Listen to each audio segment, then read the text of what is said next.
Halo guys, teman-teman semua, selamat datang di channel kami di sini. Kami kelompok 11 yang beranggotakan Eunika Gracia dan Elsie Spane akan membagikan dan menjelaskan video materi faktor-faktor permasalahan pokok pendidikan di Indonesia. Simak sampai akhir ya. Di sini saya akan membacakan pendahuluan permasalahan pokok pendidikan menjadi bagian yang tak terpisahkan dari kehidupan sosial budaya dan masyarakat. Pembangunan sistem pendidikan tidak mempunyai arti apa-apa jika tidak sinkron dengan pembangunan nasional. Kaitan yang erat antara bidang pendidikan sebagai sistem dengan sistem sosial di budaya sebagai suprasistem tersebut, di mana sistem pendidikan menjadi bagiannya, menciptakan kondisi sedemikian rupa sehingga permasalahan intern sistem pendidikan itu menjadi sangat kompleks. Artinya, suatu permasalahan intern dalam sistem pendidikan selalu ada kaitan dengan masalah-masalah di luar sistem pendidikan itu sendiri. Pada dasarnya, ada dua masalah pokok yang dihadapi oleh dunia pendidikan di tanah air kita dewasa ini, yaitu yang pertama, bagaimana semua warga negara dapat menikmati kesempatan pendidikan.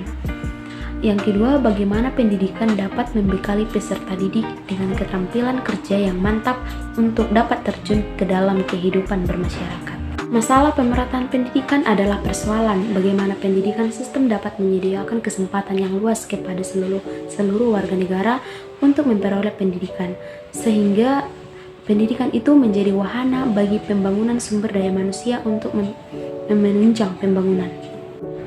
Masalah pemerataan pendidikan timbul apabila masih banyak warga negara, khususnya anak usia sekolah yang tidak dapat ditampung di dalam sistem atau lembaga pendidikan karena kurangnya fasilitas pendidikan yang tersedia.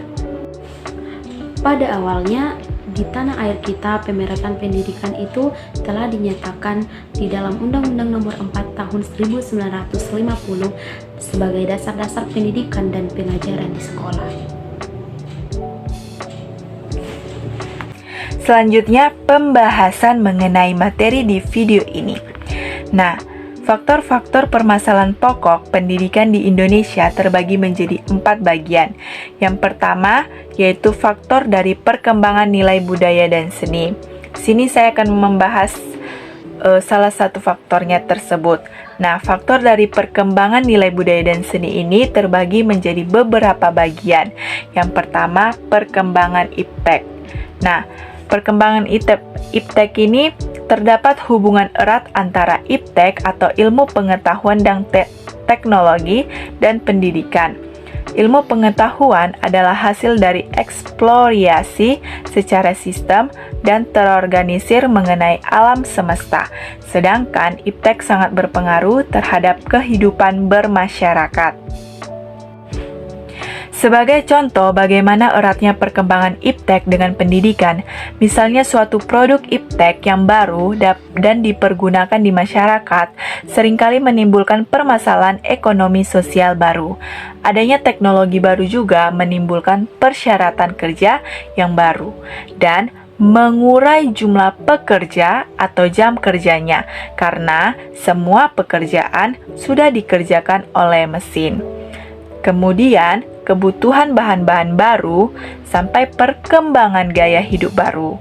Hal ini akan mempengaruhi sistem pendidikan dan metodenya, bahkan mungkin rumusan baru tunjangan pendidikan. Permasalahan-permasalahan di atas akhirnya berdampak pada lahirnya inovasi-inovasi atau pembaharuan yang memiliki tujuan macam-macam. Ada yang bertujuan mengatasi kurangnya guru, pengadaan guru, dan perlindungan terhadap profesi guru seperti program Akta Mengajar, efektivitas proses belajar mengajar, dan kualitas hasil seperti CBSA. Hampir setiap inovasi memilih masalah seperti pertama, karena belum ada jaminan bahwa inovasi itu pasti membawa hasil. Kedua, pada dasarnya, orang merasa ragu dan gusar jika menghadapi hal baru. Masalahnya adalah bagaimana cara memperkenalkan suatu inovasi kepada masyarakat luas agar orang dapat menerimanya. Masalah pertama muncul yaitu masalah biaya. Kedua yaitu proses penyebarluasan. Kemajuan ICT terhadap berkembangnya masalah pendidikan. Yang pertama, ilmu pengetahuan atau sains. Perkembangan ilmu pengetahuan atau sains, apakah bidang sosial, ekonomi, hukum, pertanian, dan sebagainya, jelas akan membawa masalah dalam bidang pendidikan. Misalnya saja, materi atau bahan pengajaran yang terdapat dalam kurikulum sudah harus diubah atau disesuaikan.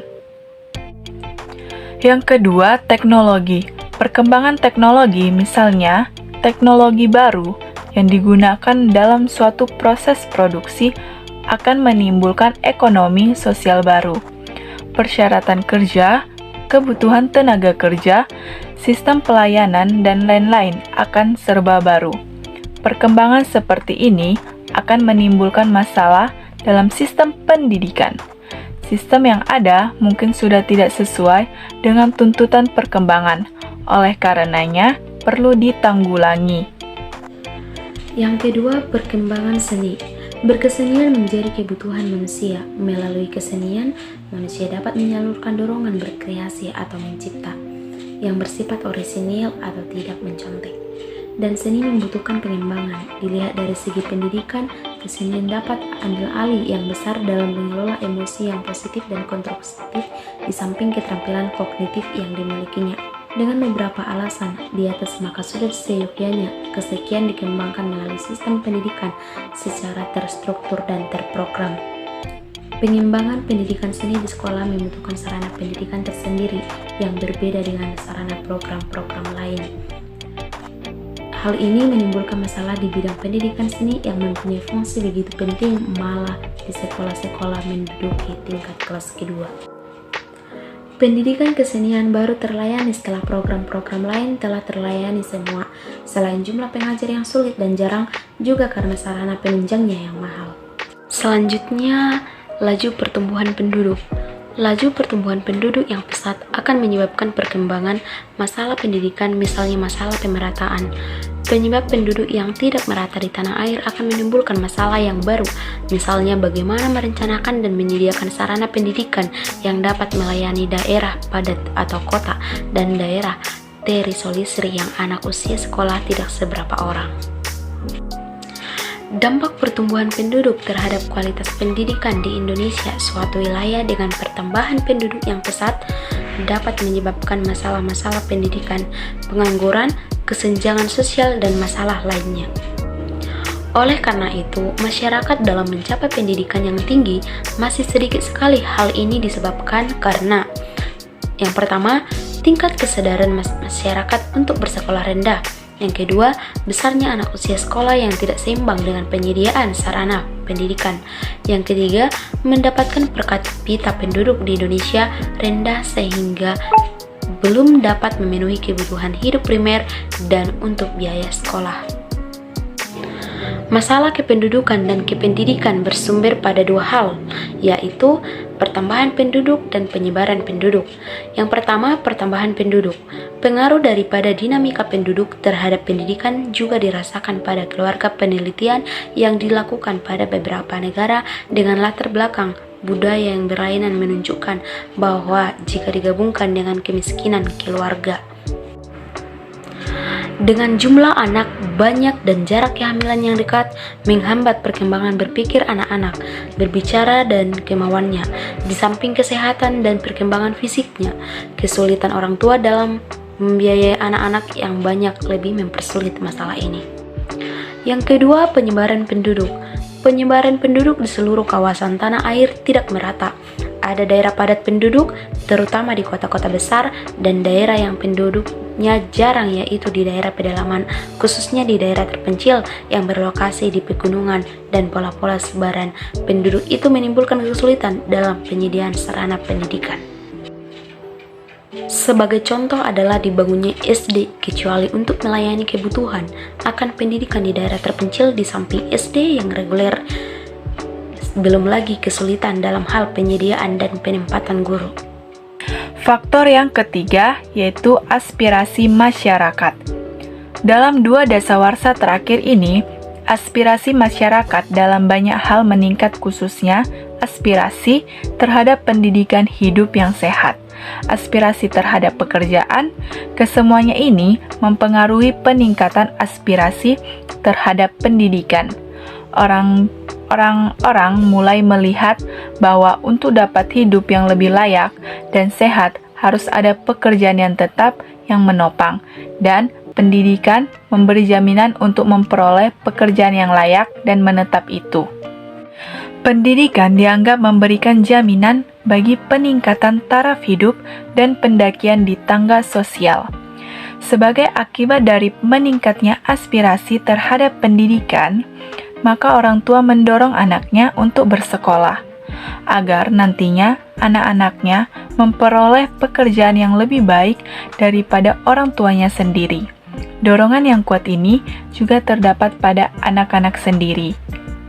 Beberapa hal yang tidak dikehendaki antara lain ialah seleksi penerimaan siswa pada berbagai jenis dan jenjang pendidikan menjadi kurang objektif. Jumlah murid dan siswa per kelas melebihi yang semestinya. Jumlah kelas setiap sekolah membengkak. Diadakannya kesempatan belajar bergilir pagi dan sore dengan pengurangan jam belajar, kekurangan sarana belajar, kekurangan guru, dan seterusnya. Dampak langsung dan tidak langsung dari kondisi sebagaimana digambarkan ialah terjadinya penurunan kadar efektivitas. Dengan kata lain, masalah pendidikan menghambat upaya pemecahan masalah mutu pendidikan. Masalah pendidikan ibarat perusahaan konveksi pakaian yang hanya melayani 3 macam ukuran, yaitu large, medium, dan small. Kebutuhan individual yang khusus tidak terlayani. Selanjutnya, D. Keterbelakangan sarana dan budaya. Keterbelakangan budaya adalah suatu istilah yang diberikan oleh sekelompok masyarakat atau yang menganggap dirinya sudah maju kepada masyarakat lain pendukung suatu budaya. Bagi masyarakat pendukung budaya, kebudayaannya pasti dipandang sebagai sesuatu yang bernilai dan baik, terlepas dari kenyataan apakah kebudayaannya tersebut tradisional atau sudah ketinggalan zaman. Karena itu, penilaian dari masyarakat luar itu dianggap subjektif, maupun dari dalam lingkungan masyarakat sendiri. Kebudayaan baru itu baik yang bersifat material seperti peralatan pertanian, rumah tangga, transportasi, telekomunikasi, dan yang bersifat non-material seperti paham atau konsep baru tentang keluarga berencana, budaya menabung, penghargaan terhadap waktu, dan lain-lain. Keterbelakangan budaya itu terjadi karena yang pertama, letak geografis tempat tinggal suatu masyarakat atau misalnya terpencil. Yang kedua, penolakan masyarakat terhadap datangnya unsur budaya baru karena tidak dipahami atau karena dikhawatirkan akan merusak sendi masyarakat. Yang ketiga, ketidakmampuan masyarakat secara ekonomis menyangkut unsur kebudayaan tersebut. Sehubungan dengan faktor penyebab terjadinya keterbelakangan budaya umum dialaminya oleh yang pertama, masyarakat daerah terpencil, yang kedua, masyarakat yang tidak mampu secara ekonomis, yang ketiga, masyarakat yang kurang terdidik. Selanjutnya, permasalahan aktual pendidikan di Indonesia. Yang pertama, masalah keutuhan pencapaian sasaran. Di dalam Undang-Undang Nomor 2 Tahun 1989 tentang Sistem Pendidikan Nasional, Bab 2 Pasal 4 telah dinyatakan bahwa tujuan pendidikan nasional adalah mengembangkan bangsa Indonesia seutuhnya. Jadi, konsepnya sudah cukup baik, tetapi di dalam pelaksanaannya, pendidikan efektif belum ditangani bagaimana mestinya. Yang kedua, masalah kurikulum. Masalah kurikulum meliputi masalah konsep dan masalah pelaksanaan. Yang menjadi sumber masalah ini, bagaimana sistem pendidikan dapat membuat alur peserta didik untuk terjun ke lapangan kerja, memberikan bekal dasar yang kuat untuk perguruan tinggi. Ketiga, masalah peranan guru. Peranan guru dalam meningkatkan prestasi belajar sangatlah penting. Bukan hanya itu, guru menunjukkan dirinya hanya sebagai bagian dari sumber belajar. Dari sisi kebutuhan murid, guru tidak mungkin seorang diri melayaninya. Untuk membantu proses pembelajaran murid, ia dibantu oleh petugas lainnya seperti konselor, pustakawan, laboran, dan teknisi sumber belajar, seperti buku-buku museum. Yang keempat, masalah pendidikan dasar 9 tahun. Masalah pendidikan dasar 9 tahun mempunyai landasan yang kuat. Undang-Undang Republik Indonesia Nomor 2 Tahun 1989 menyatakan tentang hak warga negara untuk mengikuti pendidikan sekurang-kurangnya tamat pendidikan dasar, dan ketetapan undang-undang lainnya. Ketetapan-ketetapan tersebut merupakan realisasi GBHN 1993 tentang arah pendidikan nasional butir 26 yang antara lain mengatakan perlunya peningkatan